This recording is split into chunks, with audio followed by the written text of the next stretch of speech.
welcome to the Board of Selectmen's meeting on September 17th, 2024. The time is 6:02. I would like to start with the Pledge of Allegiance. I pledge allegiance to the flag of the United States of America and to the republic for which it stands, one nation, under God, indivisible, with liberty and justice for all. Jamie, can you come out and get rid of that banner on the screen, please? Thank you. All right, thank you everybody for coming and those that are watching. I actually would like to start the meeting, and he's gonna yell at me because I'm not saying Up anything. top there. Joe, Yes. can you talk about the weekend? Oh, I'm gonna okay. skip right to you, buddy, Okay, very because good. you know what? It was such a fantastic time, and just seeing everybody and the Okay. fireworks and everything. I'd just like for you to do Well, just that my little first. synopsis, I just wrote a little something up so that way hopefully I don't miss anybody. But I'd like to take this opportunity to thank our residents, our community volunteers, the vendor community, department heads, and your personnel for their support in conjunction with our anniversary weekend celebration. One thing I can't leave out is Mother Nature because we had great weather, so that's a good thing. Under the tutelage of Pat Masterson's recreation team, our senior barbecue was very well attended, and the rec commission threw us an awesome and well-attended Old Home Day, while the PD-sponsored dunk tank provided some splashy moments. The town barbecue and movie night was enjoyed by all ages, and the dance on Saturday night was a smash.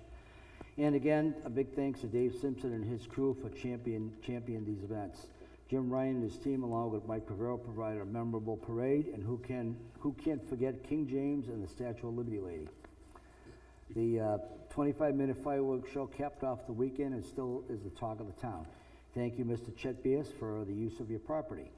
Special thanks to Chief Alcaidinho for his overall support, as the fire station facility was pivotal to our success. Be remiss in not acknowledging the entire Newton 275 team as well as the town hall staff, because without their support, we wouldn't have accomplished this event. Overall, it was a resounding success. The safety complex venue proved to be a phenomenal asset worthy of the community's support, and we look forward to many more events happening at that venue in the future. Thank So you. overall, everything was very good, and I'm happy it's behind us right now, so thank you, everyone. I know, Joe, 9 months ago, this was kind of thrust Yeah, it was- upon you. And, It was like, look to the left over there. Everyone look to the left. but you know, it was great, and I'd like to thank you for, and no I problem. appreciate the work that you put It in was on it was a lot of work. I learned a lot with the help of a lot of individuals, so it was interesting. Awesome, thank you. Citizens input, do we have any citizens in our town employees or state reps here? I don't think so, we're good. All right, next up, we have Representative J.D. Bernardy. You can go right up to that pulpit over there. Podium needs to be moved. You can't see the podium. He'll move it. It looks like there's a table right behind it. It's JD. I think we can slide this out a little bit while you're Yeah, the table's like right behind it. There you go.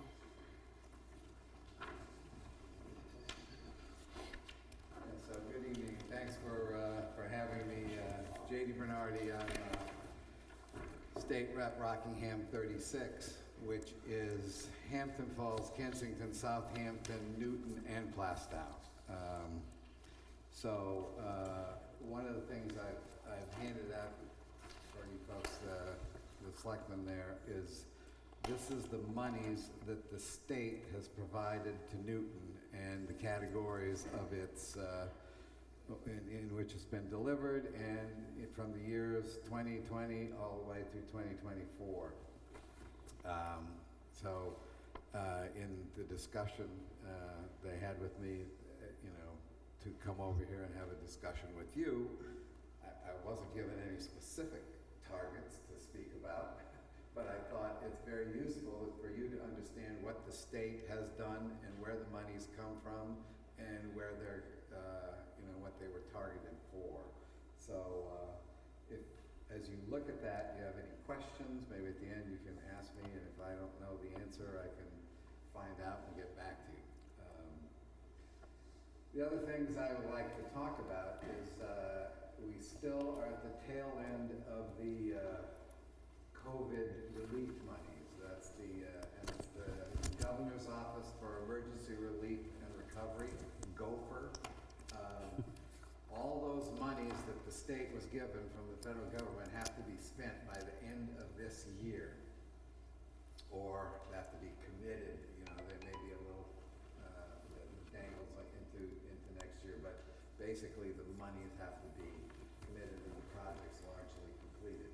So there are communities that have received monies in the past, as this was initiated, and they're failing to meet the timeline, and therefore they have to give the money back. You give the money back to the governor's office, and then the governor's office says, oh, we've got some new monies that are now available for projects. Now, obviously, those are gonna be short-term projects.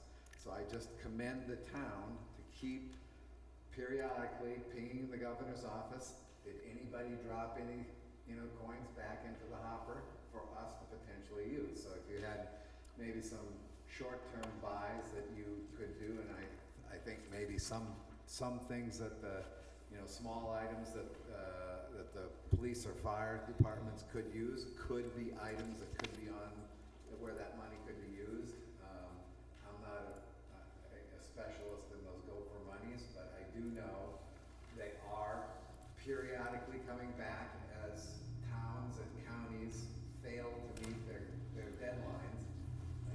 They can't get it complete by the required timeline, so it goes back and you get a second bite at the apple or a third bite at the apple. So just keep checking in on that. Who would we check with on that? It's the GOFR office, and it's on the website, but it's the 800 number 733-2964. So then the other thing that I thought would be useful to discuss with you are the bills that, from my perspective, the town would have been really interested in had they passed or not passed or whatever. And I start with the housing bills. We had three major, a lot of housing bills, right? Because the talk is we have a housing crisis in New Hampshire. Okay. Maybe not, but that's the party line. So there was two bills that the House looked at, and we were able to stop them along with help of the Senate. The first is HB 1291, which would have required the zoning board to grant permission for 2 ADUs in every town lot. So you could have tripled your size of your town overnight by having 2 ADUs added to each lot as a matter of right. So that we stopped. And it didn't matter whether they were detached or attached, and they were only going to allow the town zoning to say one parking space per ADU. So it was, from my perspective, most town offices said that is a bridge too far. The current law is 1 ADU can be authorized in your residential area. And the town can vote whether they want attached ADUs or detached ADUs, one or the other.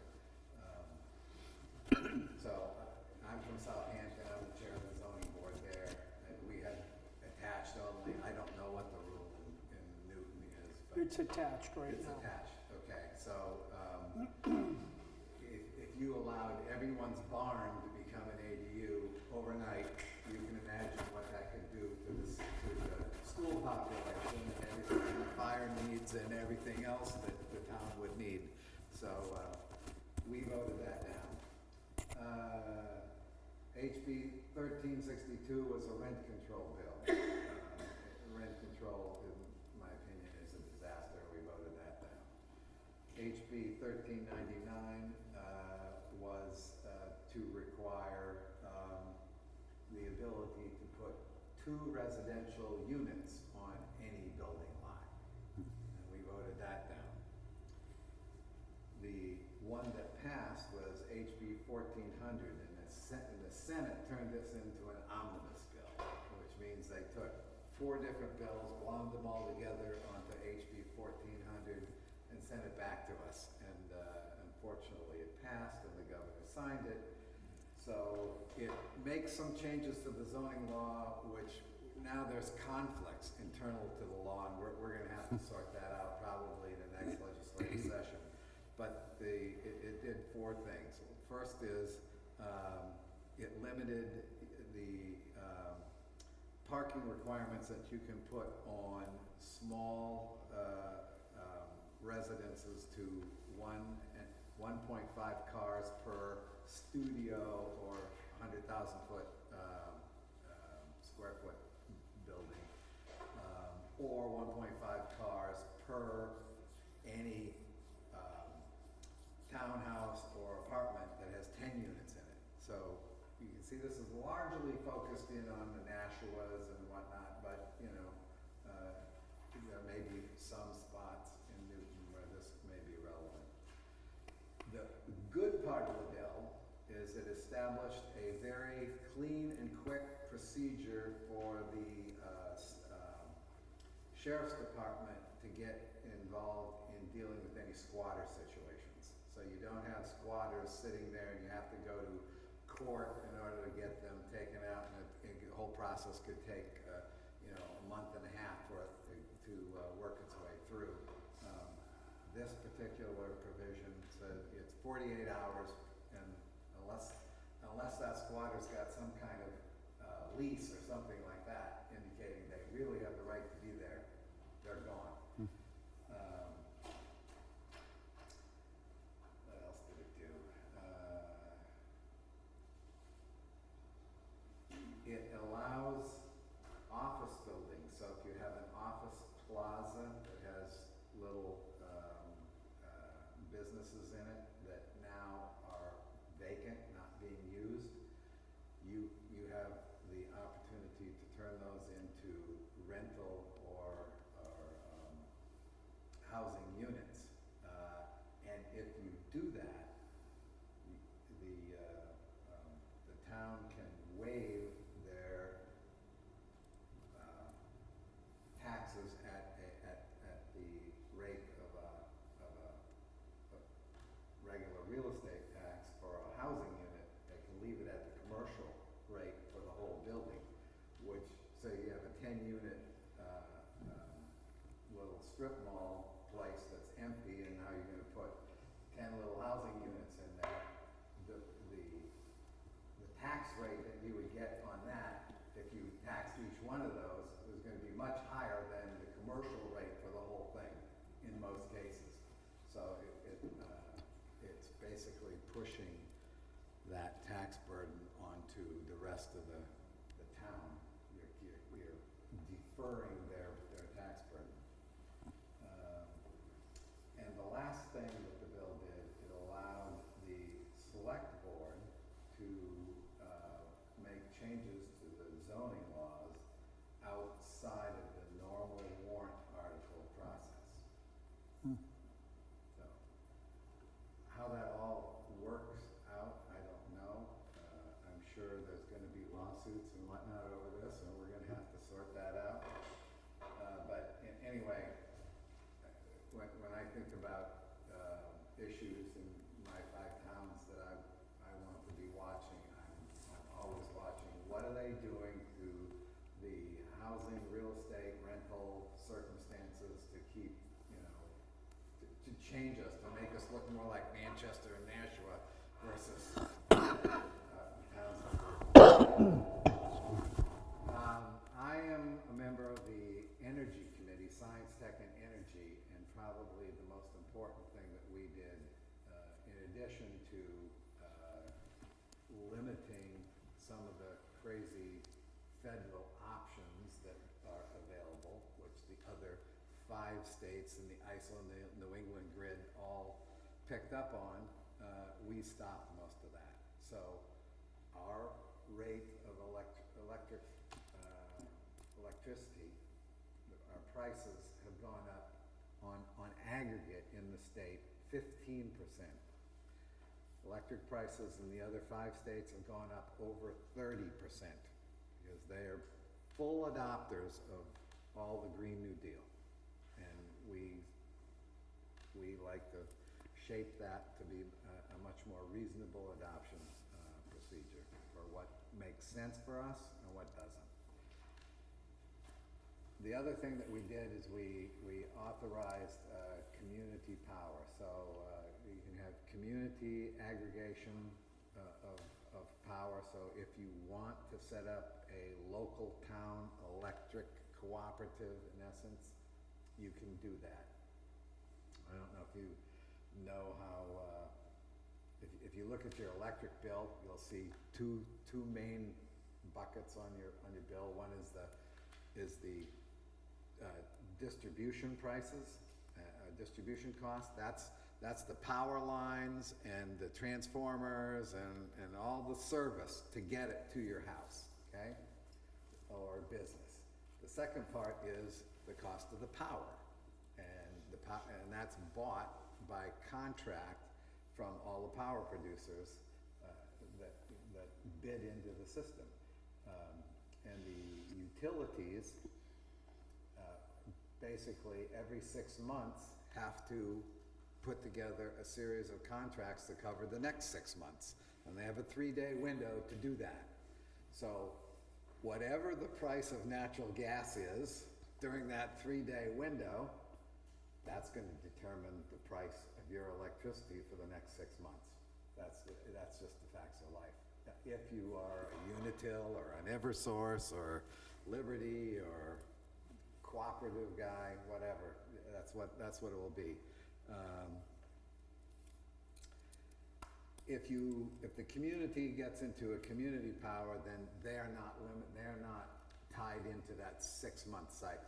They can buy power from power producers whenever they want. So maybe there's a deal that comes up and they can buy in some 8-9-month contracts that are cheaper than what the driving price of natural gas is at the time, and they can lock in a lower rate. But whoever's running that has got to mind that store, because if when the contract runs out, if they didn't stay on top of it, or the contracts expire and everything's sky high, well, now your prices are going to go up. So is that the town that's doing that, or in the town working with a third-party supplier, or is that the town will do that, and then you do contracts with whatever suppliers you want. And some of the towns do this, that are doing this. They say, well, and we also want to put up a solar field and maybe a small windmill or something like that, and add to it and be their own suppliers. So depends on what the communities want to do. I think Trish talked about Kingston was doing that. Kingston Was gonna set up a solar. Yeah, Kingston has set up the biggest solar field in the state. so far? Yeah. Is the governor's office looking at opening up community solar in the state? Well, this is the way it's done, by community power aggregation. No, I know, but okay. The state is not going to, Any incentivized? the incentives are for the communities to do it. If you want to do it for your community, well, Okay. and your community can say, oh, well, Newton and Plastow, we want to get together and do it, or Newton and whatever. East Kingston, South Andy, Right. whatever. You can get together and do a group of So communities. it's a to do it. grassroots effort at the local? Yes. Okay. Yes. Okay. Yes.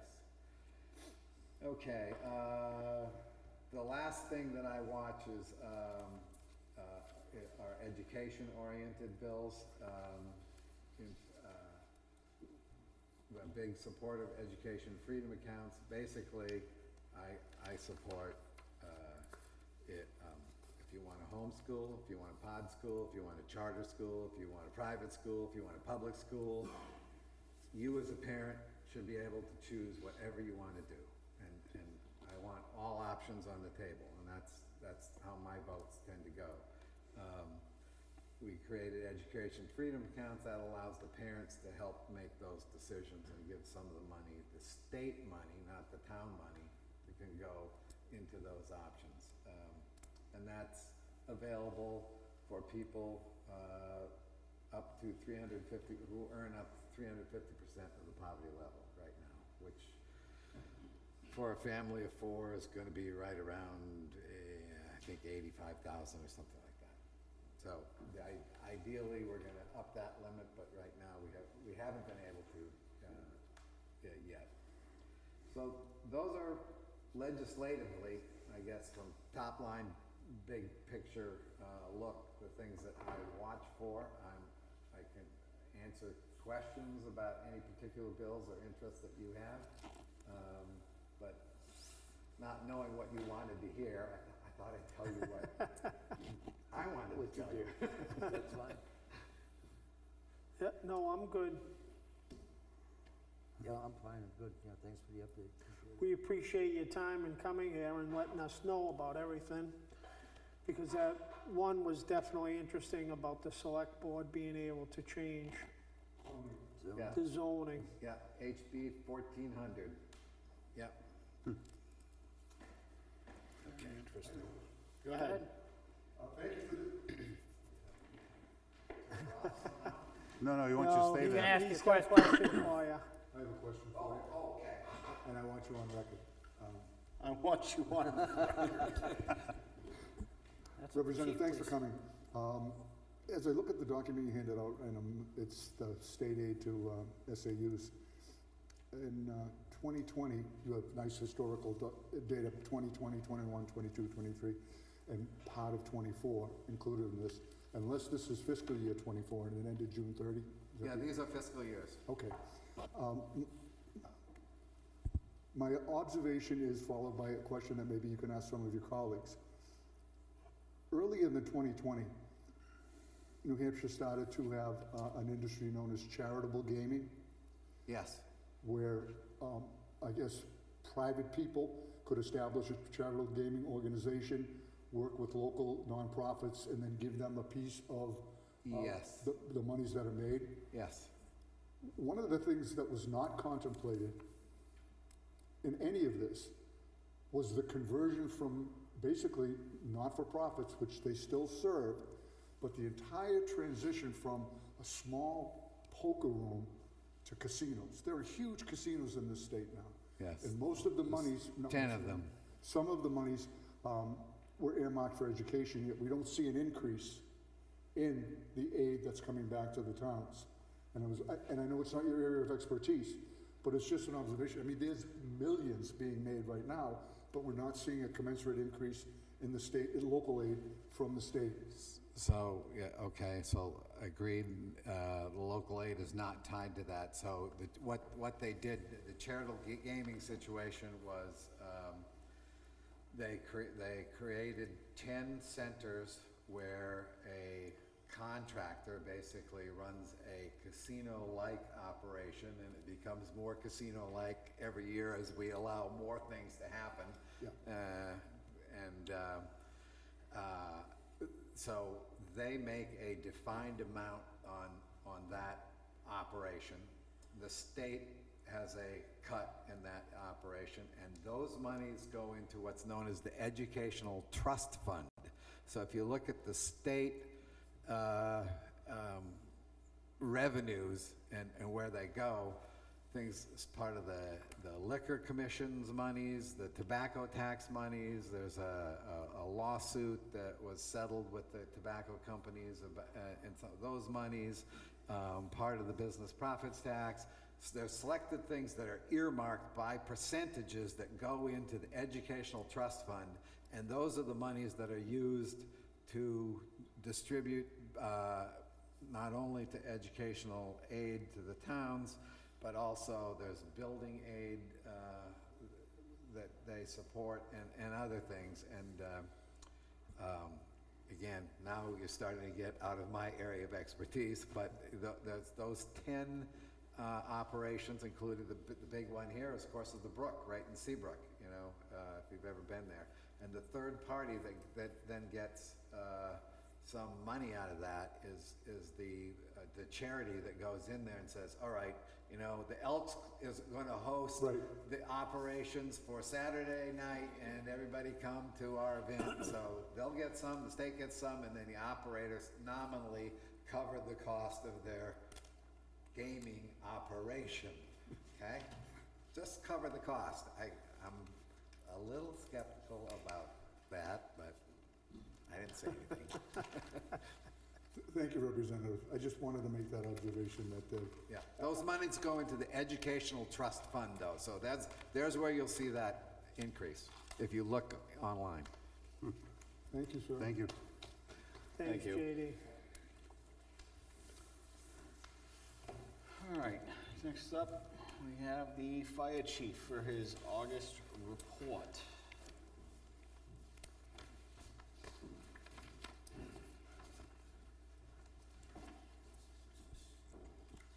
Good evening, board.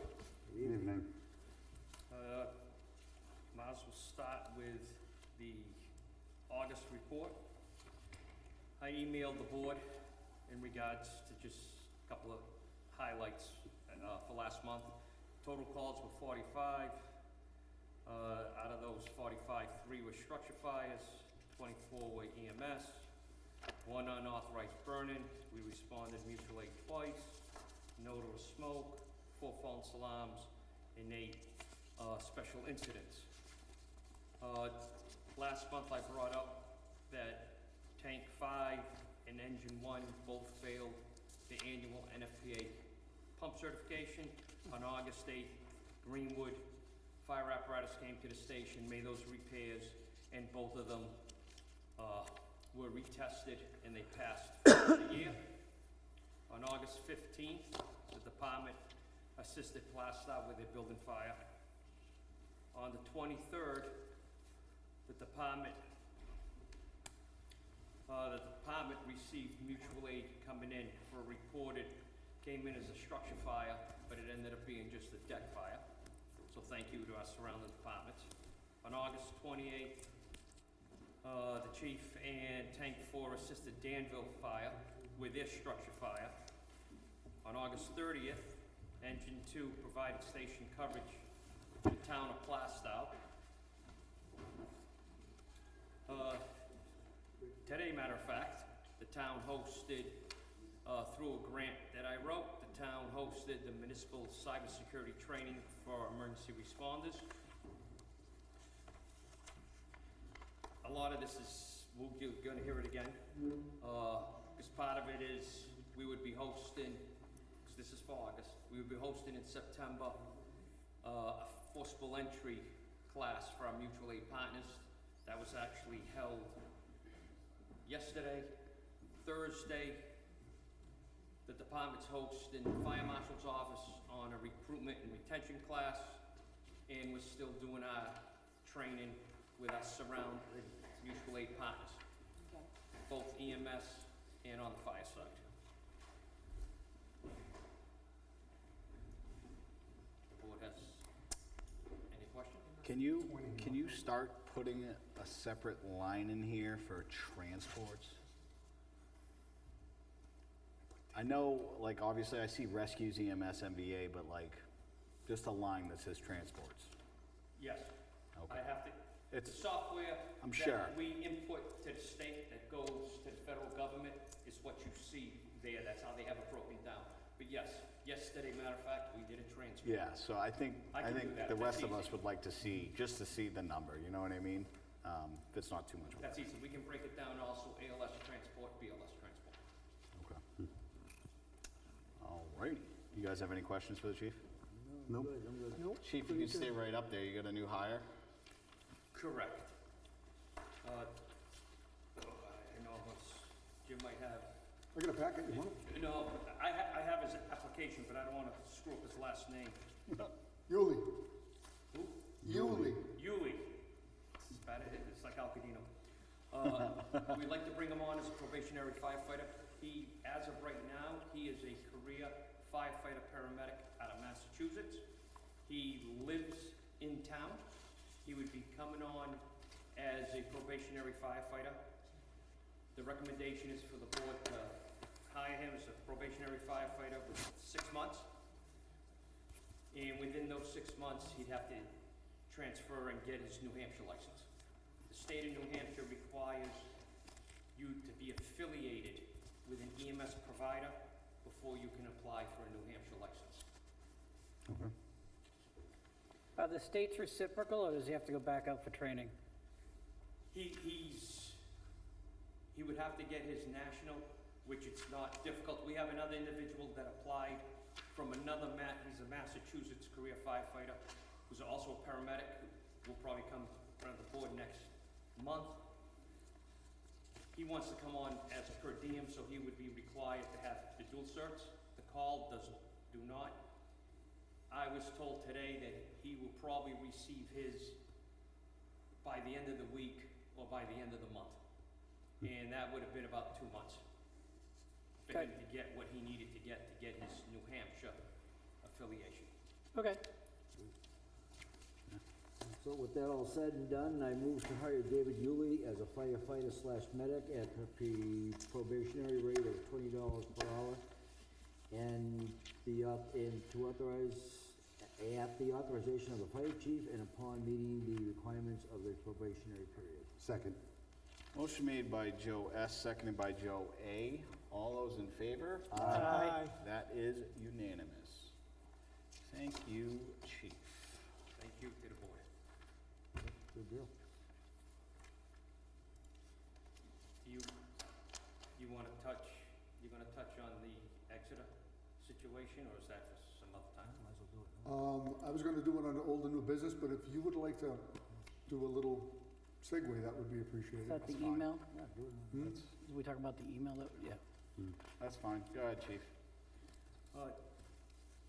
Thank you. In regards to last Tuesday, I'm sure everyone has seen on the media, last Tuesday morning, Exeter Hospital, Beth Israel Leahy, announced that they were going to be dropping their paramedic service effective September 20th.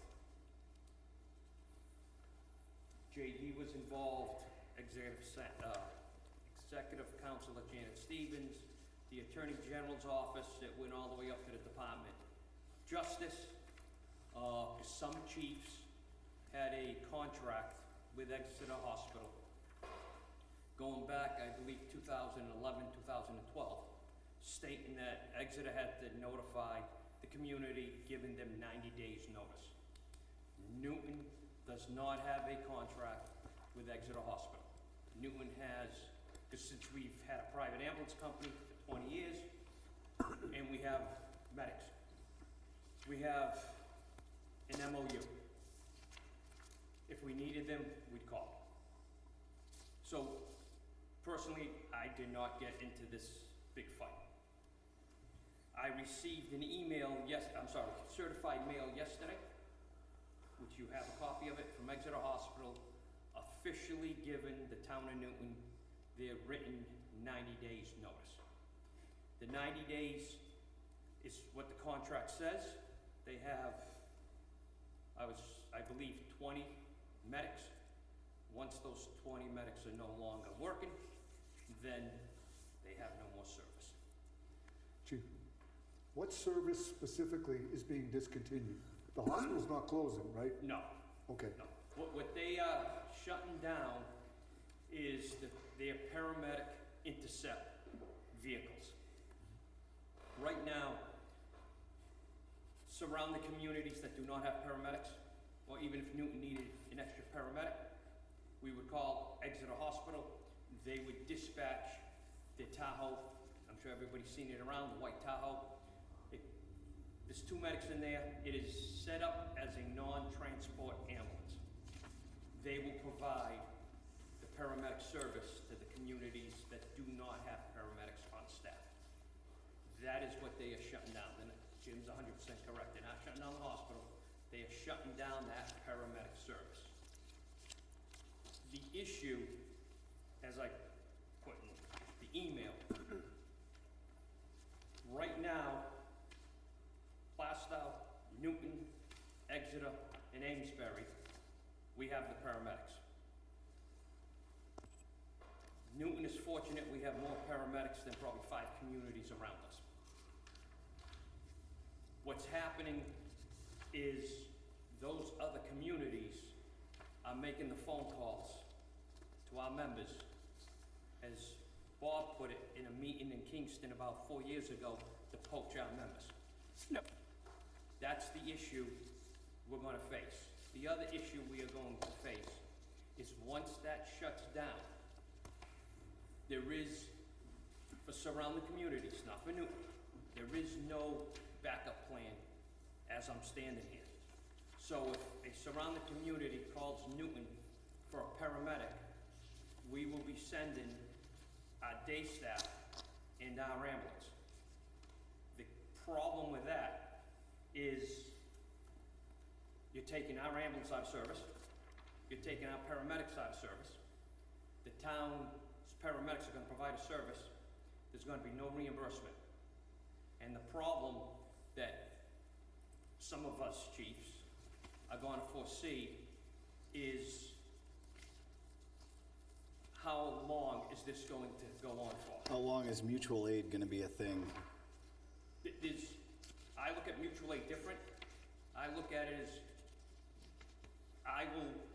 you have the ultimate say, but my theory's always been I will send any apparatus to help out another community, but I'm not gonna send my apparatus to subsidize another community because they don't have paramedics. There's 2 different things. Sure. So, I agree with that. but when you've got 20 paramedics that are gonna be on the street, some of these communities would potentially pick those paramedics up, right? I can tell you Tuesday, because it was election day, Yep. that late afternoon, Exeter Hospital's HR from Beth Israel called me to thank Newton for our service, to apologize for discontinuing, and asking if Newton was hiring any paramedics. So they're trying to find, They're trying to make a list. they're trying to, correct. Right, but that would lessen the impact to the towns too, still. That would be The potentially ones that affecting. need paramedics, yeah. Correct. The big issue is, I'll give you my opinion, budget season's not till March. I don't think nobody has it in their budget to hire 10 paramedics. Sure. What, Unlike Newton, and I'll use Plastow, who had the vision, you could say, however you wanna, whatever you wanna call it, Yeah, to build up staffing, paramedics, because someday this could happen. And it did. okay. what's the reason? Did Exeter say why? I can tell you, maybe 20 years ago, down the South Coast, St. Luke's Hospital had paramedic service, just like this. They shut it down Cost. because of cost. It's a line item on a They- budget. If Newton called them, if we canceled it, we didn't get billed. If they worked a patient, they would charge the town $250. Paramedic service is more than 200. Now, that was what we had in our MOU. Sure. I have no idea what other towns charge. But EMS for municipalities and for them, it's not a real, Doesn't generate money. It's not a money maker, moneymaker. unlike a private ambulance service that they can bill you whatever they want and just go crazy. Right. But I just wanted to bring it to the board's attention that once I find out what's going on, because I can honestly and truly foresee a problem coming when that unit shuts down.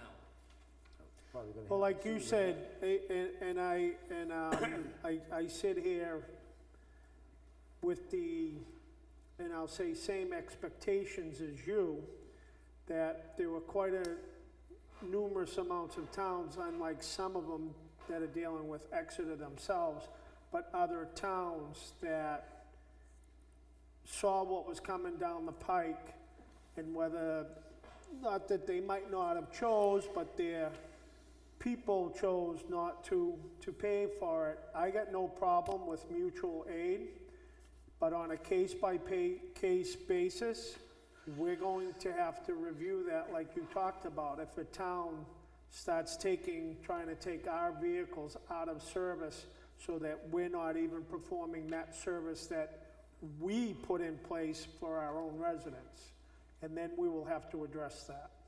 Correct. I can tell you one town who called, I think 3 of our medics, offered, they started at $30 an hour. When Exeter made the notification, they're now at $35 an hour, and they're hoping to go to 40. I don't think throwing money at a problem is gonna solve it. No, But I can see it becoming a problem. Where a community, a small community is gonna get $40 an hour, I can tell you, that's $4 more an hour than what the senior paramedic makes now at Exeter. So I can see, that's why I put the little note that in the future, it might be a board, because I tried a chief thing already. yeah, I've asked for years before you hire a new firefighter, I know about it. Yeah, it's not working.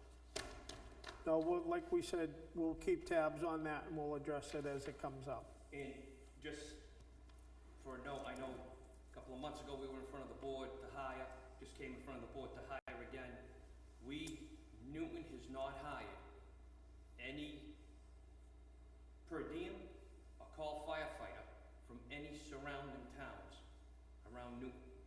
I am grabbing, and I will use the word grabbing, I am grabbing firefighter medics from the state of Massachusetts or from towns that are 35, 40 minutes away. I will not poach from a surrounding town. Which is more than surrounding town chiefs can say. Yeah, exactly. Because they're poaching our people. And basically, this is a blessing in disguise with what's going on at Exeter, because they just released paramedics into the community that are employable. Correct. So maybe it'll be a disincentive for them to poach us and maybe hire some of these people that just got displaced. Well, Well, I got a question for you, Chief, when I think about this. Number one, it affects us because, from an employment standpoint. But how often would you use the Exeter service? I believe last year,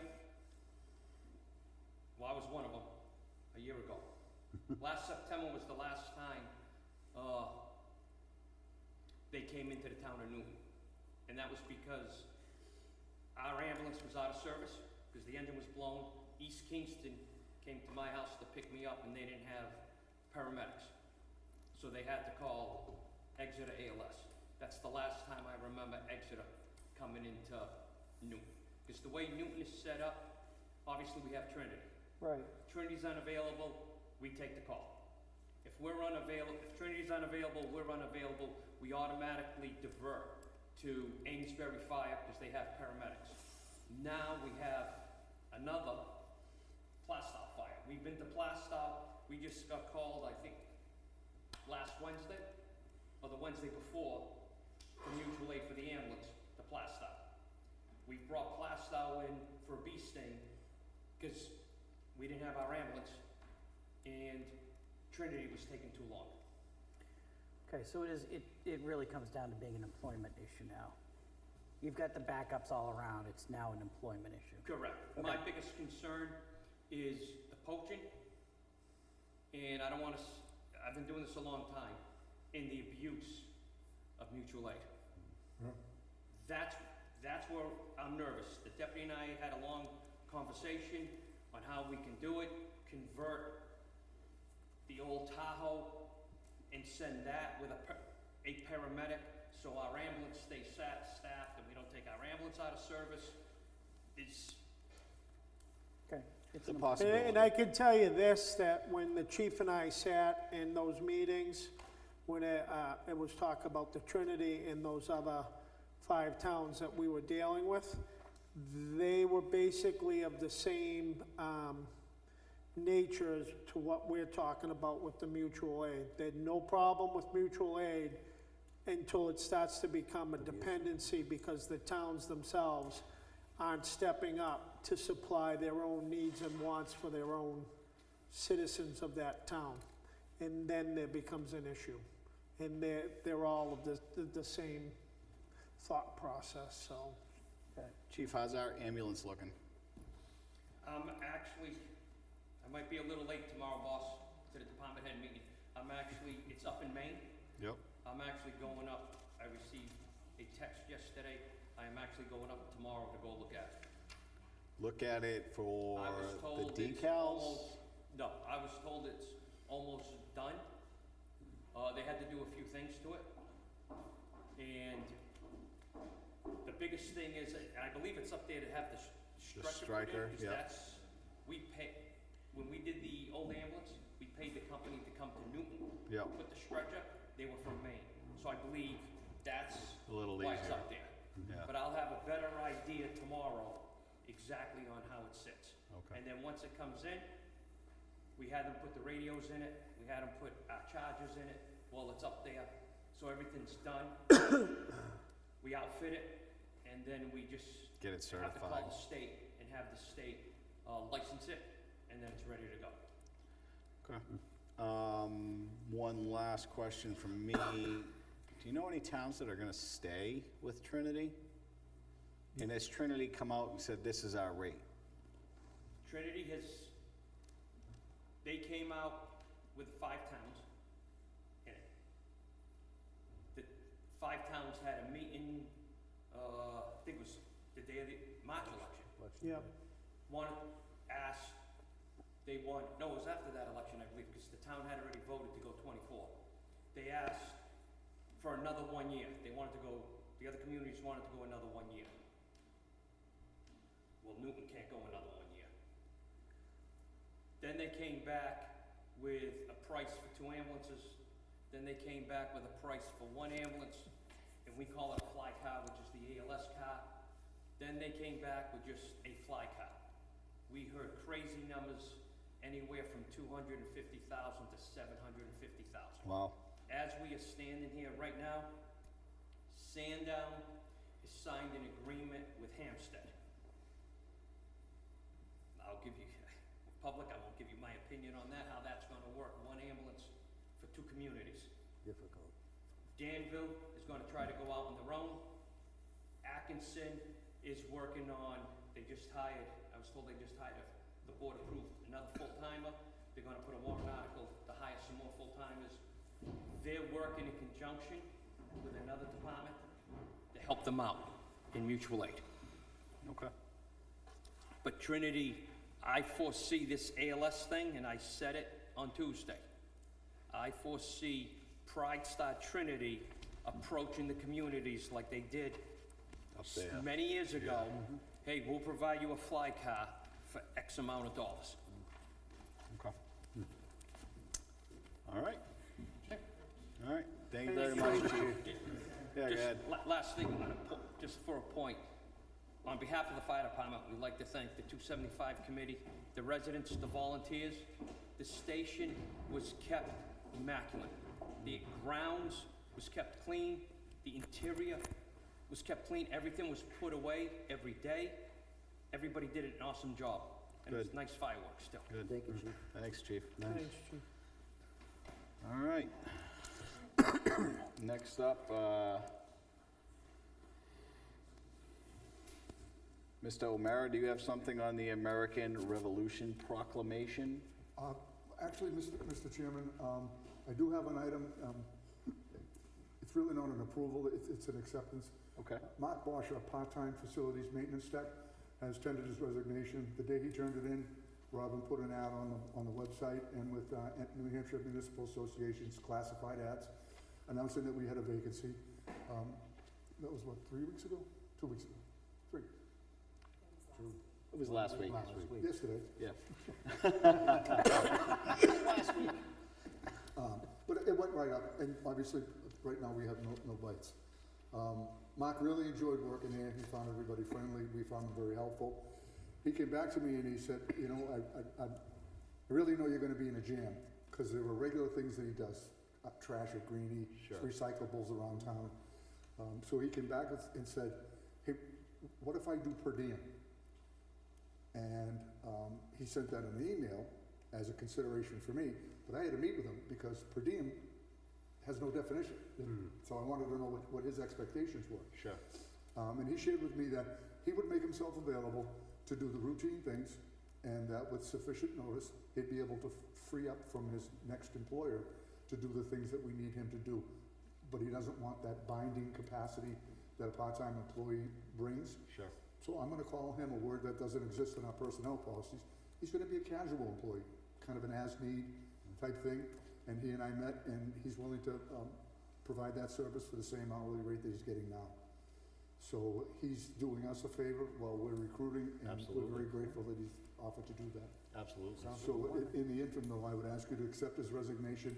The reason I'm asking you to do that is that in the event that we have a candidate, he can just walk away without having to wait a couple of weeks in case you guys aren't meeting during that time period.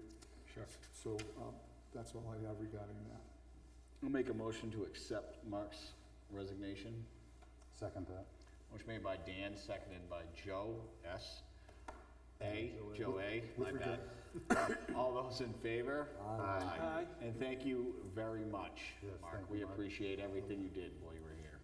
And that was unanimous, Robin. Yeah, Mark tied up a lot of loose ends and was taking care of a lot of the behind-the-scenes stuff that we needed done.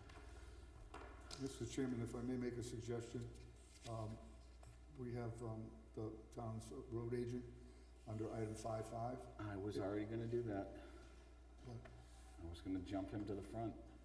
There you go. Great minds. But no, go ahead, make your suggestion. We would take Mr. Pavero out of order. Mike, why don't you come on up? I don't have the easel though. Well, you got your goose plans there, you should. We do. I'm gonna leave these for you, so you guys can look at them. I don't Okay. think you need them, but if you do. Sure. Yeah. So we wanna talk about, Mike Pavero, road agent. Actually, in this capacity, I'm not. I think it's a continuation of the project manager role when we built the fire station, because it's those drawings, the reduced drawings that you guys are looking for, the pavement aspect of the police department was drawn in the complete set of plans that were submitted to the state back in 17. Unfortunately, there was no budgetary money put in the fire station building for that aspect of the work, even though it was drawn in the complete site plans. It's been talked about now since the fire station opened in 18, right? You went in 18, to complete that aspect around the police department. A couple boards have tried. It's going in front of you guys now to see if it's something you looking to complete. I think it is, because it's been talked about once or twice.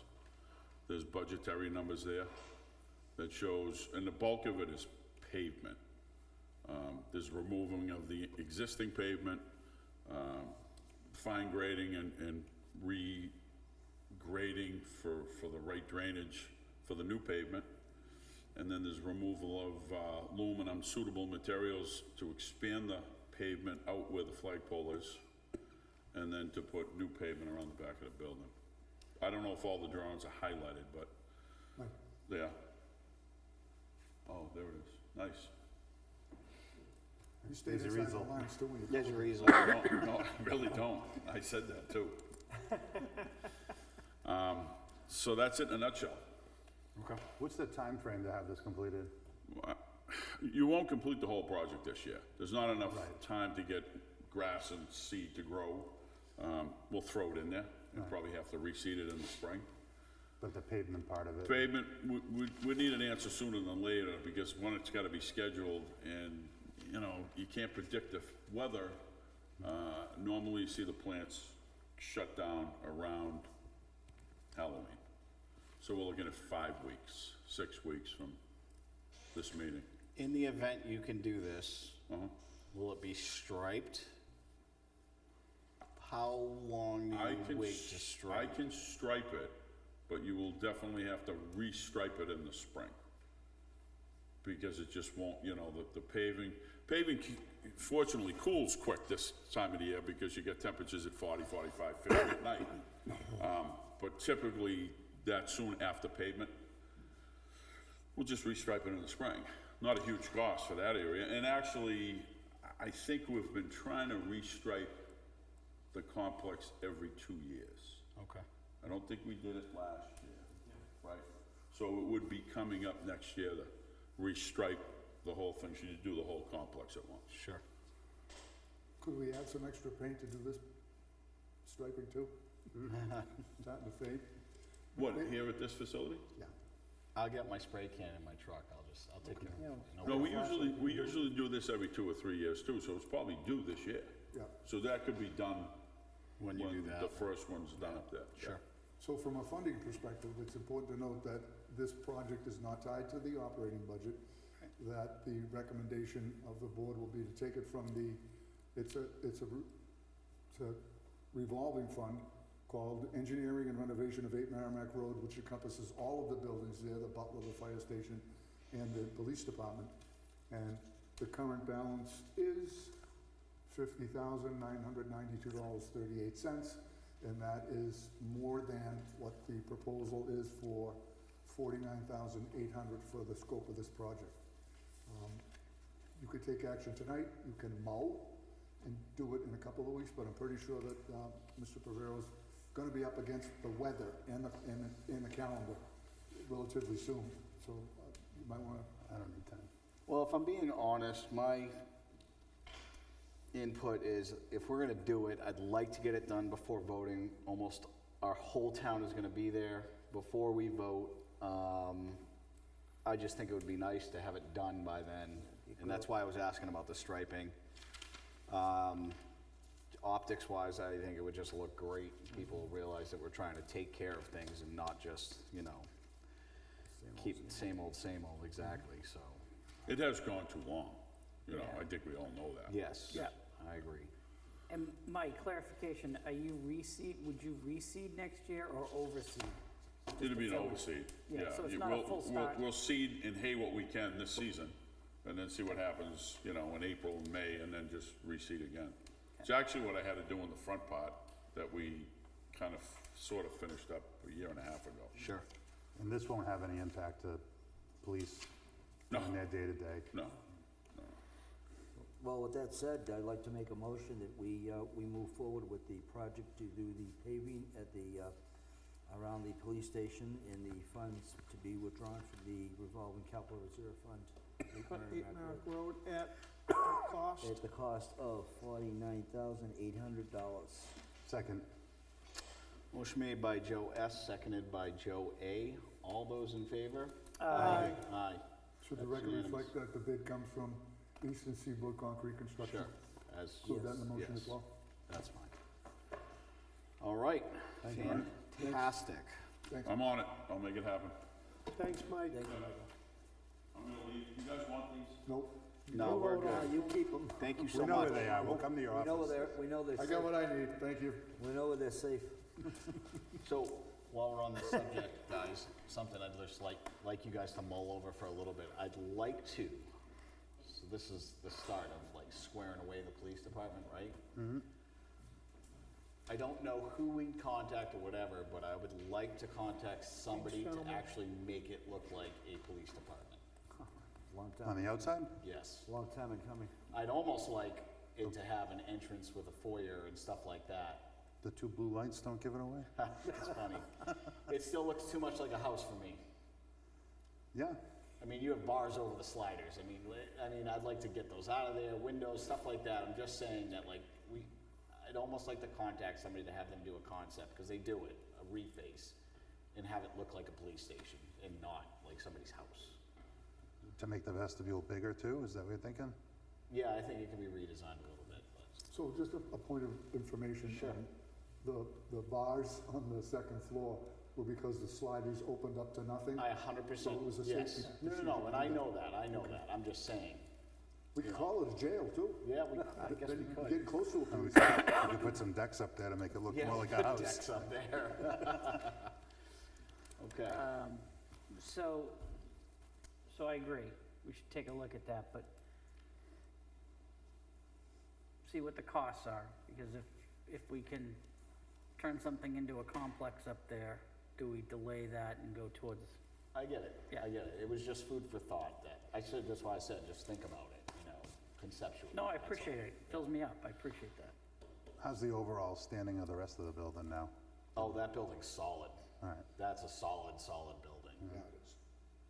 Yeah, and a lot of the police officers themselves have put a lot of work into that, including painting and everything else, those I guys, mean, they've done it on their own. yeah. Yeah. And Chief Kane gave me the full tour. And You got he's locked like, up, huh? yeah. He's like, you'll never see another police station as nice as this one. No, it Just is. because of the way, even though they've modified what it was to Yep. what it is now, he's like, this has everything we need. Yep. And more room. He's got tons of empty rooms and stuff like that. We have renters in there right now, so. Yep.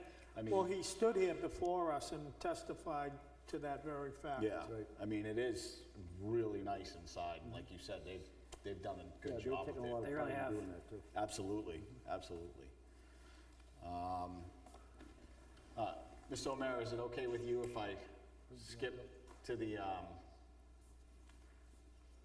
transfer station? Certainly, Mr. Chairman. All right. Figure we might as well just do that and let Jack go home. It's all right, Jack, go ahead. Chris, have you fellows seen this, the scrap metal vendor, this is what I'm gonna refer to? Yeah, I think we got it. I stopped in downstairs and made some. Oh, yeah, we have it. Yeah, we have it? Yeah, Yeah, we got it in our. Yeah, account. I'll take Thank you. one, so I don't have to pull it up on my thing. Thanks. I'll leave a few other copies. here in Okay. case anybody needs them, okay? Thank you.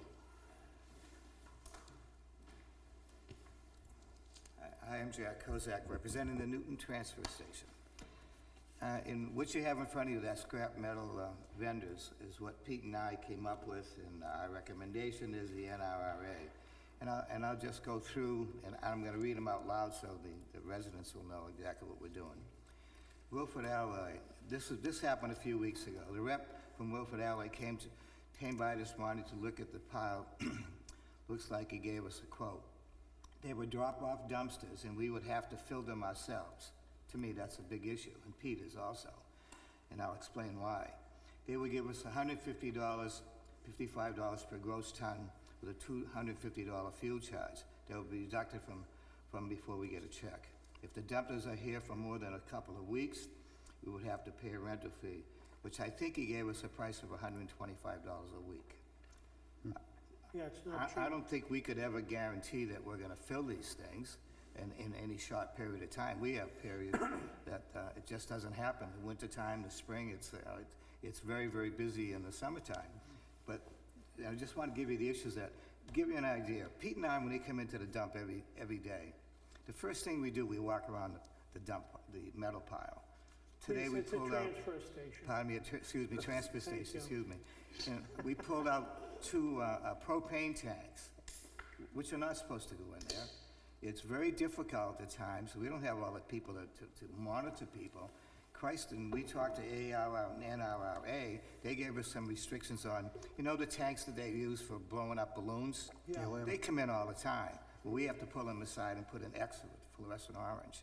And there's a few other things also. So there's things we have to find out for any one of these when we have stuff, what do we accept, what do they not accept, because we're gonna have to pull those things out. But anyway, getting back to Wilfred, and remember now, as you're looking at gross ton, I don't know, this stuff, if we put it in ourselves, I have no idea. Nobody's crushing it. The guy that does it right now crushes all that, so he comes out in tonnages. All these strips of aluminum. So, again, Pete and I are both against it, only because we won't know what the hell's going in there. People are walking around all the time, coming in, we don't see them, people are busy at the front desk, that type of thing. Let's go on to Harding Metals. And again, I'll just read what we have. I talked to a rep from Harding Metals, and they would drop off a dumpster for all of us to fill ourselves. With the amount of time for us to fill a dumpster, they would not be able to give us any money back, so they were out.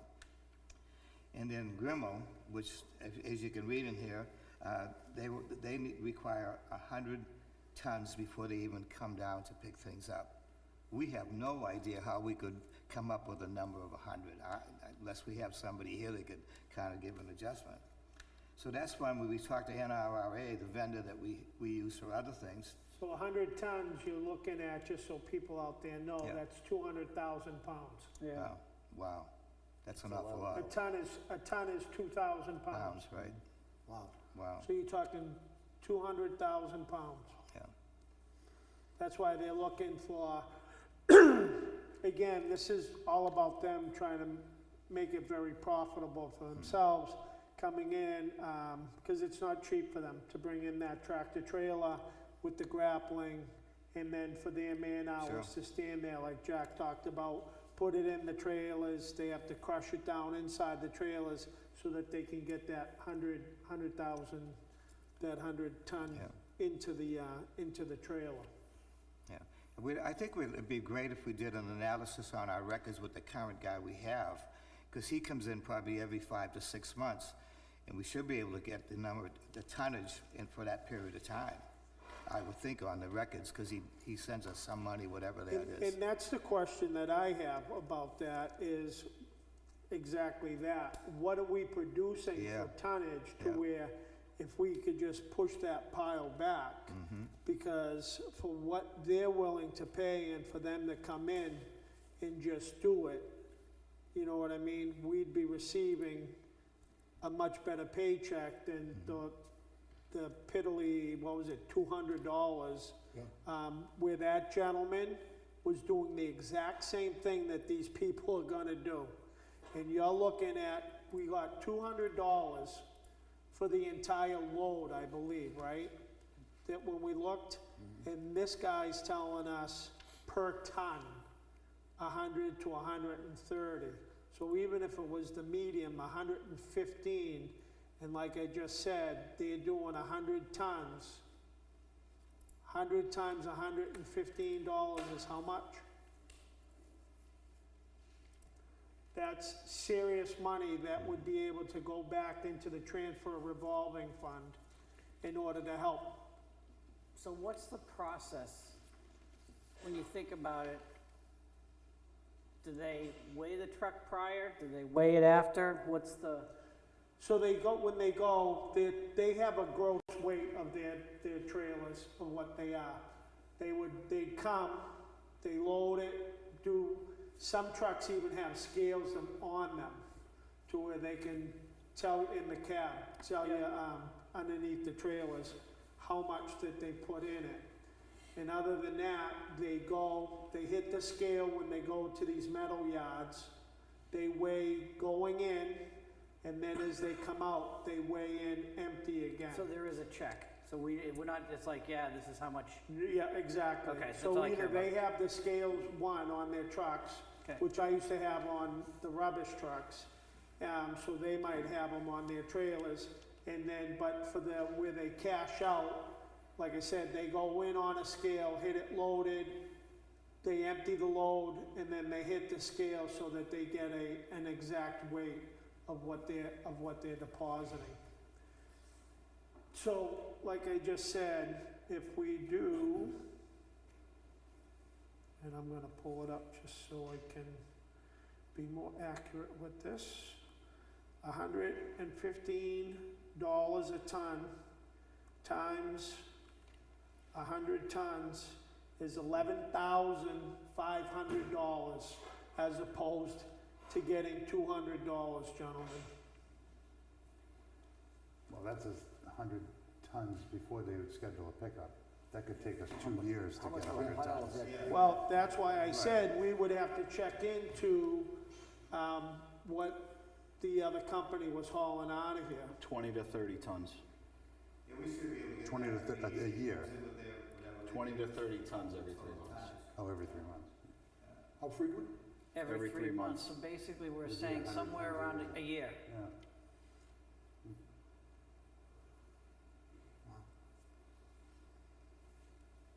But getting back to, so when we contacted NRA, basically what they do is we call them up, question how much you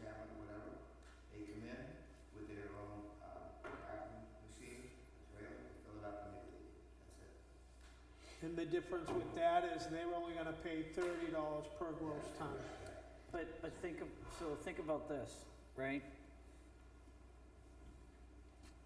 We're gonna, think of the expense if we have to do it ourselves. I get the $11,500, let's call that in a year. What's the cost up against that if we do it ourselves? Meaning, equipment, having to get it in, compact it down, get it hauled No, in. No, we don't have to do that. That's another one of those trailers that they do all the work. Right. We just I have don't- to sorry. push the pile. Getting it jammed into these, am I correct, you said that some of these that we have to do it ourselves? Not this company. They said they'll come in with an excavator and a magnet and pick it up themselves. This Krochmal Industries. Alright, So we don't have to, basically, all we gotta do is push the pile Yeah, back. we just gotta so do we it, just keep gotta pushing. keep the stacking. Right. That's it. I'd How just like big, to know how big what was stack is 100 tons. 100,000? I just texted Mike to ask him how many total he just took out. Okay, okay. Yeah, I think the number one thing is, Bob, is to find out exactly what the current fellow does when he takes it out. He's here probably twice a year. Yep. To find out what the total is. We have a loader down there, don't we? Your backhoe. Oh. The other thing that we have to, before we select any one of these companies, we have to find out the negatives, what they may not want in the pile, those type of things. Right now, if you bring in an umbrella, it's wood and metal. We rate it as 50% metal, it goes in the metal pile.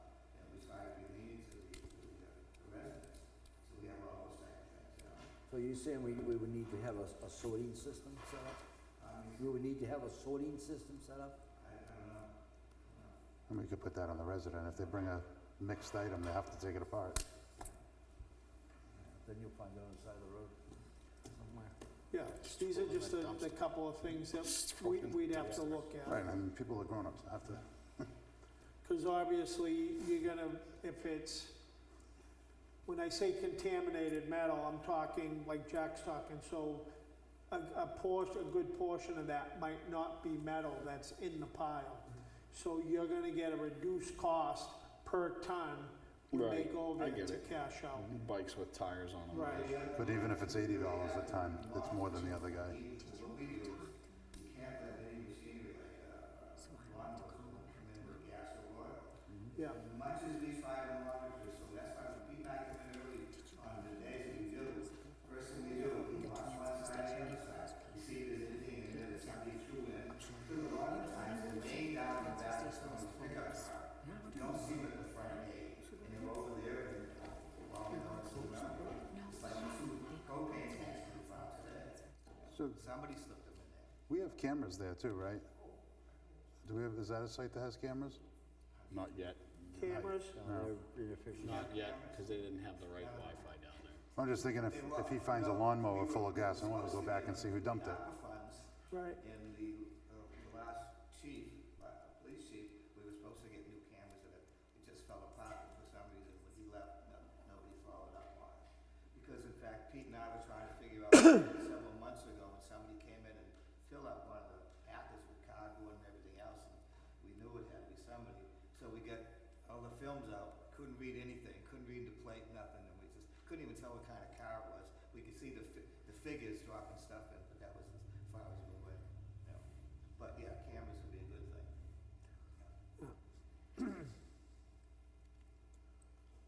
I'm not sure if this helps you at all, but I think one of the things, if we're seriously looking at the 100 tons, at least we have someplace to at least look and see exactly what the tonnage is when this gentleman, Yep. you know, he's been doing it for many years, we could get a nice average what he takes out every year.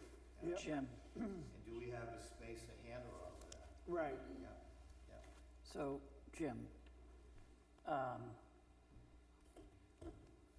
town of Eastham, down the Cape, they have a transfer station, just like us. But they have I'm not gonna be down there anytime soon. I don't know if they, like, you could talk to somebody down there just to show the layout, but they have a very specific layout. And I think we could take a look at that. It's not gonna be exact what they do, we're gonna do, but really looking at the layout of their yard and how they do things and keep things organized, it may help us out. Where is it?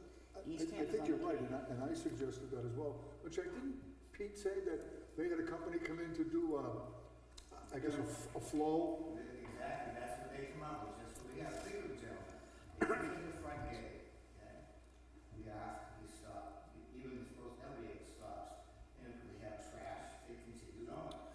If they have trash and metal or bulk items, from there they get rid of it. The containers are right there, they get rid of mattresses or anything else, okay? And if they have another, they continue on to the next spot. Then they go to get their trash, then they go over to recycling and out. It's a big hush here, but everything's convenient for them, you know? They drop the metal off before they drop their trash off, it's not supposed to do it there. It's just a big half moon. It works out, I'm considering great for them. But again, it's to stop at the beginning and end it when they go out. Yeah. That was a professional Google operation Earth. that did that many years ago. Yeah, You know that. Do we still have that survey? Use- He's good at that. It's just something to study. yep, Eastham. Eastham. Do we still have that We'll that take a assessment field that was trip. done? We'll go Do down we there. still have that assessment that was We'll done? go to Arnold's afterwards, trust me. The The assessment, assessment that was done several years ago, do you still have that? I don't think so. So this company, NRRA, do they provide that service for They the, might. could you look into it and see if they would come in and do an assessment? Just so we have a starting point? Ramp should go up. Why not? Because an outside set of eyes probably sees things a little different. Yeah, they got arrows Yeah, everything's just laid out, but over here, there's all of the recycled stuff. Right? Does anybody on the board just to change? And any big items go down there, but you got somebody watching this The pop. landfill down there Oh, was here. closed. If you're looking at ours, if Which you come in landfill? the main gate, You know, there was a put landfill. a gate over here, yeah, if you go down, You know, you what come year up it was really closed? close. It was after 1981, we do have to complete that report. Was after 1980. yeah. Yeah. A lot of people are saying it was 1975 or 78. Yeah. No, and I did a little bit of research, and I haven't been back to you or Pete. We've filed that report every year for a number of years. I'm trying to find out who filed it for us, whether it was an engineer out of Manchester, that we use pretty frequently, but it's been filed. Previously, we're a little behind right now in terms of regulation-wise being So efficient. that report hasn't been done for quite a while. It has to be done twice a year. Once a year. It's annual. Annual. Pete and I are reading the documents this twice a year. It's called a post-closure annual report. So it's a report, to just let them know you're monitoring the site because it was not capped. It was just covered over and bulldozed. Yeah, we have the gentleman who takes care of the samplings of the water and so forth. Yeah, Pete's been trying to get in touch with him, he hasn't returned the call yet. He called again today, hopefully we're gonna be able to call back. Eric? I can't remember his name, so. Yeah. But he's the gentleman that we're gonna use. So as far as going forward goes, I'm not sure what the transfer station or Jack's expectation is from this evening. Do you want additional information to help you make a decision, and do you want to? Yeah, I want time. I just want some time. I'm gonna wait for Mike to get back to me and, Yeah, I need to understand what 100 tons looks like. yeah, we'll let Mike get back to me and we can put it on the next agenda and everybody here can do their own. 100 tons. It'd be like 5 dumpster fulls, really. That's it, it's only 5 dumpsters? No, it's more. I figure a truck can probably take, Tonnage per year, What's the other thing is, yeah, say for the past 3 years. If you're throwing away storm door, it's so light. some is dense, some is not dense. Let's, Exactly. we'll put it on the next agenda. Next agenda? there was a problem with the generator there this week. Oh, is everything working? Is everything working? Everything's working fine. It just took them several days to get a new motor, but I'm with that. But, okay, so I guess logistically, because I had a couple residents come up and talk to me about it, why is one always closed? Because that's the way we run it. Why can't you open both of them on the weekend? Well, we have the fellow that does the town trash. Yeah, but he doesn't come on the weekends. So that's correct. It depends on where the situation is, how they're full. We need to get rid of them, so we close them down to make Oh, sure. I get it when it's closed, when it's full, but if it's not full, I mean, That is correct. That's how we try to organize that, because these things gotta go up when they're full. Especially if you're on the weekend and so forth, during the week, we wanna make sure they're full. because they gotta go out for the weekend. Well, the weekend I get the lead up So for the what weekend. they're trying to do, Dan, is to try to keep it so that we're not putting trash on the ground. Because there's no real way of telling them knowing when they're gonna be No, full. no, I get that. Every Sunday, you go there, Sunday afternoon, you're Right. throwing them into an open can. You're not throwing them into a compactor. Okay? You go Sunday night, right? Am I wrong? I'm right. You throw it into an open can. You don't throw it into a compactor because they're both full. What I'm saying is, so they get emptied what, Friday? If one's full, you get it emptied Friday. Sure. So you guys go into the weekend, they're both empty. I guess what people are asking me is why aren't both lanes empty Saturday? Well, sometimes they're both full, sometimes one's full and the other's half empty. Every weekend it's different. Every weekend, sometimes we're buried with trash, sometimes it's little, we monitor it. Yeah. Okay, so there's no breakdowns This coming. past weekend, both of them were filled. People were throwing trash over the wall, they had no choice. It's better than on the ground. We try to keep that one open just for that. And the generator there this week, did that not stop? I mean, The generator? the generator did not kick on when we lost power. Do we know why? Yes, we do. What's that? Because I said to Pete, and it runs by itself, kicks on every Yeah. physical test, just so you know. I said, Jesus, Pete, the damn thing didn't run today. And we lost power just a few minutes after that. And the generator didn't go on. Anyway, we called the company, they came down, and they put in like an antifreeze in one of the containers. Well, it was a bad leak, according to the young man. Whenever they put the pipes together, somebody crimped it too much, and it was a slow drip, drip, drip, and it had nothing in it. Because Pete and I looked it up and said, well, not one, because this was empty. They put a temporary fix on it before he left. He was hoping to get here Saturday with the parts, he hasn't showed up yet, but he will be back with us. That generator's not that old, is it? It's not that old, the generator? Installed last year. It's under warranty. Was that leak visible from the outside or was it Not internal? see, you had to take the panels off. So is that some type of a level you need to check on every now and then? to Yeah, make you sure? can, it's really different, it's like, it's on top of the generator. Pete and I are gonna figure out how that one, we gotta look at it now. So that's probably something you should put on your PM And, schedule. and did they end up painting those parts that they left bare, that they didn't take care of so that they don't rust? Yes, it wasn't them, it was whoever put the pipe. That's what I'm saying, the people who installed them should have treated them Yeah, that was taken. to keep preventing. That's ridiculous, yeah. Right, okay. But let's follow up with that to make sure that we get, I know he said, well, we'll come back when the parts, They are here Thursday. right, but we wanna make sure we're that tick underneath the saddle, The service contracts, they're cause we wanna get scratched. looking at. If it doesn't, it shouldn't have a leak, it shouldn't leak. No, Jack, how frequently do you test that? Weekly. I'm sorry, test it? every It runs Thursday. every week by itself. Oh, really? They all do their own test. Great.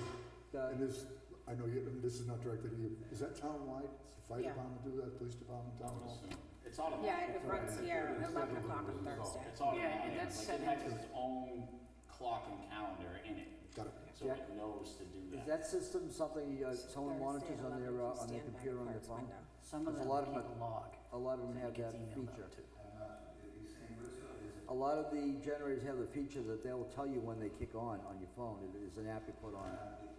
None of us see it. I don't think that, Yeah, you just. more commercial generators don't usually have that. You could hear it. They have it at the fire station. And it was funny because last week when we lost it, we were down 2 people. And Pete and I were walking over and just opening up the building and I said, gee, Pete, the damn thing should be running by now. And then 20 minutes later, we lost power. We were kind of hoping that the generator would kick on because that would have been the first test that it worked. So we opened up one of the panels and it said something was out of fluid was not right. But we didn't even know where that was located. So, Mr. Chairman, before Jack leaves, does the board have any specific information you're looking for to assist you for the next meeting tonight? He's gonna look up and get hold of the tonnage per year for the past 3 years. Okay, Jack, you got Well, that? we do have here something, yeah. Okay, anything else, gentlemen? Okay, great, thank you, Jen. Thanks, Jack. Have a good night.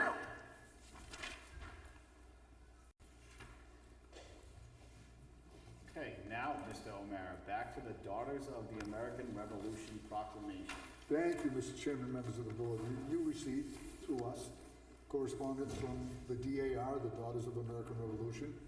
September 17th through the 23rd is,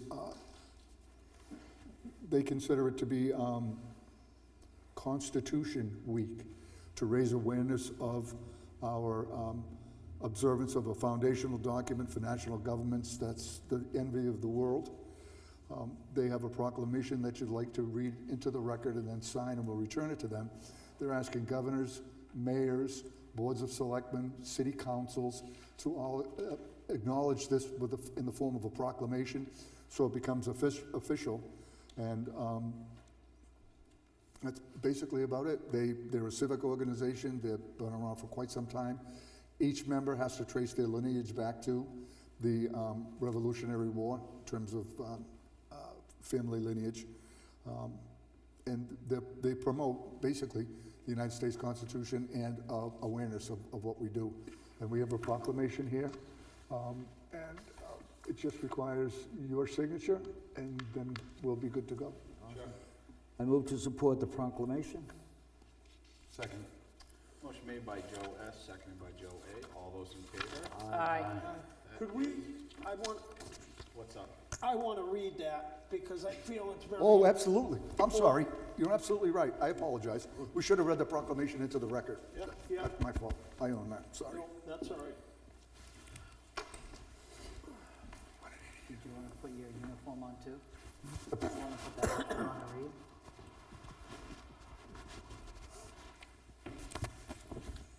All right, so we're doing this one on the top, right? Yep. September 17, 2024 marks the 237th anniversary of the drafting of the Constitution of the United States of America by the Constitutional Convention, and whereas it is fitting and proper to accord official recognition of this magnificent document and its memorable anniversary, and to the patriotic celebrations which will commensurate the occasion, and whereas public law 915 guarantees the issuing of proclamation each year by the President of the United States, if America, designating September 17th through 23rd as Constitution Week. Now therefore, we, the Newton Board of Selectmen, by virtue of authority vested in the Board of Selectmen of the town of Newton, New Hampshire, do hereby proclaim the week of September 17th through the 23rd as Constitution Week, and ask our citizens to reaffirm the ideals of the farms of the Constitution has in 1787 by vigilantly protecting the freedoms guaranteed to us through the guardians of our liberties, remembering that lost rights may never be regained. In witness whereof I have set my hand and caused the seal of the town of Newton to be affixed this 17th day of September 2024. And then we just affirmed it. Thanks, Bob. And there's a spot for everybody to sign on that as well. All those in favor? Aye. That is unanimous. All righty. Unanticipated revenue, New Hampshire DOT. Would you like to take that, Mr. O'Mara? Certainly, Mr. Chairman, members of the board. As everybody knows, the New Hampshire State DOT, Department of Transportation, is looking at reconfiguring Rose Corner. And part of the proposal is requiring the town of Newton to issue an easement, permanent easement for guardrail easement and temporary slope easement on the property that we own, so that they can access and reconfigure the area to make it a safer throughway. The state, in securing what they call an appraisal, I believe it's mostly wet in that area. They've concluded that they could send us a $500 check for the easement which is, I know it's nominal, but again, it's probably wetlands that we're never gonna use, so it's kind of a $500 gift. The statute for unanticipated revenue has a threshold of $10,000. If it's $10,000 or more, we have to hold a public hearing to accept. If it's under that, we simply put it on the agenda, make note of it as we're doing tonight, and acknowledging that we received it, and then we're in comportment with the state law. So based upon Mr. O'Mara's discussion, I move to accept the sum of $500 from the state of New Hampshire Department of Transportation in exchange for an easement located at 3 Maple Avenue. Second. Motion made by Joe S., seconded by Joe A. All those in favor? Aye. That is unanimous. The next item for your consideration is a request to withdraw from the it's an anniversary fund, but specifically for the 275th that we just celebrated. There are 4 vendors who require payments out of that fund. No money can be dispersed without board approval. So I believe that a motion is in order to make payments, and I believe the dollar values are spelled out in the motion. And again, if anybody wants to comment on this weekend, I've heard nothing but good things, nothing but good things, and people were very, very impressed. And it's something for their tax dollar, I guess you could say. No, I couldn't hit every event, but it was a great weekend. I will, thanks to the police department for showing up and really supporting it, Chief Alcaidinho, just seeing everybody out there, it was positive, it was fun. Yeah. You felt the community again, so it was nice. One of the things that I've noticed throughout the whole weekend was kind of like one of my underlying goals is to try to get the community brought together and to see, and to just give out something for the young families in town. We have so many young families in town that we don't see them. We need to really reach out and grab them. And I think this is just another start, because I had a lot of comments, and unfortunately I wasn't able to attend Old Home Day, but at the other functions people didn't know that complex existed. I mean, they didn't know we had such a great looking, a great looking fire department, and it was just impressive. I mean, we know what it all is, and they just didn't realize the depth and breadth of what we have there and how much property we have there that we can do things with. So, so it is a gem that we need to exploit in the past and use it to our best ability. Yeah, and I think it was nice that, Excuse me. taking that one step further, that not just the buildings and what we have in place, but the people that are working for them as far as their elected officials, the emergency departments, the police, the fire, all the people from the rec, all the people that put their time and effort in behind it, so that they get to see the faces behind everything that takes place for the town, to be able to help them come here and put their heads down at night and feel rest assured that things are being taken care of for them. Yeah. Yep. It was good. It was good to see people from the town hall there. Different employees. It wasn't just the town as employees. It showcased us very well, I think.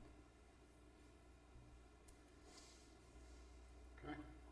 So with that said, I'll move to approve the withdrawal of $16,990 from the town anniversary revolving fund to pay the following vendors: American Thunder in the amount of $10,000, Street Beat Music in the amount of $2,800, Krochmal Farm in the amount of $3,000, Stitch This Embroidery and Screen Printing in the amount of $990, and Pete's Toilet Rental LLC in the amount of $200.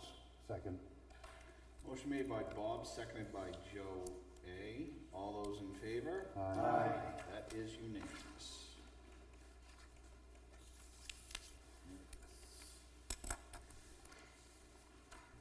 Ready to go into manifest?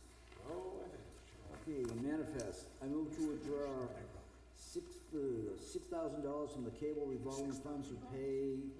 It's to pay, a Ramon invoice. Ramon is our IT company for a security bundle. I further move that the $6,000 be deposited into the cable operating budget line number 4198-00-128. Second. Motion made by Joe S., seconded by Joe A. All those in favor? Aye. That is unanimous. Mr. Chairman, for just clarification. Sure. When the invoice came in, it was basically miscoded and charged to the cable budget. It should have gone right to the revolving fund, come through the board, gone to the revolving fund. And it was noticed when the cable committee said, we don't even have like $2,000 in our budget, but you just sent a $6,000 invoice to our operating budget. Sure. This is just a corrective action process, but it still requires the board to approve a withdrawal from the cable committee revolving fund, which is what you did by the motion. But so that the community is aware, it's just to correct a miscoding and an error. Thank you for the Thank you. clarification. I can do the rest, Joe. Oh, you wanna do it, I'll be fine. I move to approve the payroll manifest in the amount of $68,840.41 for the pay period of August 25th through September 7th, 2024, with the pay date of September 12th, 2024. Second. Motion made by Joe A., seconded by Joe S. All those in favor? Aye. Aye, that's unanimous. I move to approve vendor manifest in the amount of $78,044.57 with the pay date of September 10th, 2024. Payment includes $32,500 to Pride Star Trinity EMS for emergency transportation services and $9,503.53 to Health Trust Health Insurance Services. Second. Motion made by Joe A., seconded by Joe S. All those in favor? Aye. That's unanimous. I move to approve a withdrawal in the amount of $5,376.00 from the Cable Committee revolving account with a pay date of September 10th. Payment is to Armon Networks for IT services and $10 Hewlett Packard for fees associated with computer leases. Second. Motion made by Joe A., seconded by Joe S. All those in favor? Aye. That's unanimous. I move to approve the manifest in the amount of $37,189.61 with a pay date of September 10th, 2024. Payment is to New Hampshire Retirement System. Second. Motion made by Joe A., seconded by Joe S. All those in favor? Aye. That's unanimous. I move to approve a withdrawal in the amount of $1,464.65 from the Police Special Detail account with a pay date of September 10th, 2024.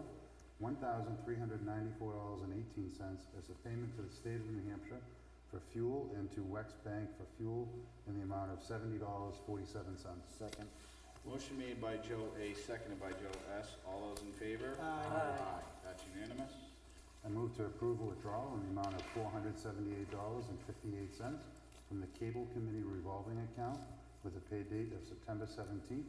Payment is to Hewlett Packard for computer leases. Second.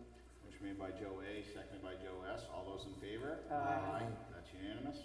I move to approve a withdrawal in the amount of $68.99 from the Emergency Management Operations checking account with a pay date of September 17th. Payment is to Patricia McCarthy for a reimbursement for ink used for the emergency management operations. Second. Motion made by Joe A., seconded by Joe S. All those in favor? Aye. That's unanimous.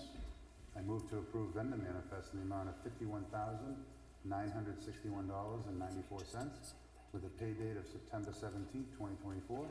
Payment includes $25,848.80 to G Mello Disposal for trash disposal services and $10,720 to Municipal Resources, Inc. for staffing services. Second. Motion made by Joe A., seconded by Joe S. All those in favor? Aye. That's unanimous. I move to approve and accept the public meeting minutes dated September 3rd, 2024 as written. Second. Motion made by Joe A., seconded by Joe S. All those in favor? Aye. I move to approve and accept the non-public meeting minutes dated September 3rd, 2024 as written. Second. Motion made by Joe A., seconded by Joe S. All those in favor? Aye. That's unanimous. Mr. Chairman, for item number 6, the board has already heard from the fire chief regarding Exeter Hospital, and you had a discussion with Jack from the transfer station. So those 2 items are considered taken care of. Yep. So with that, Mr. Chairman, I'm going to ask that we now go into non-public RSA 91A:32 about specifically the police chief recruitment hiring. That's B. B, sorry. I'll second that. Motion made by Bob, seconded by Dan to go into non-public. That is a roll call vote. Mike? Aye. Joe? Aye. Dan is an aye. Joe? Aye. Bob? Aye. And we will go from non-public session to adjournment. You will not come back into public session. Yes.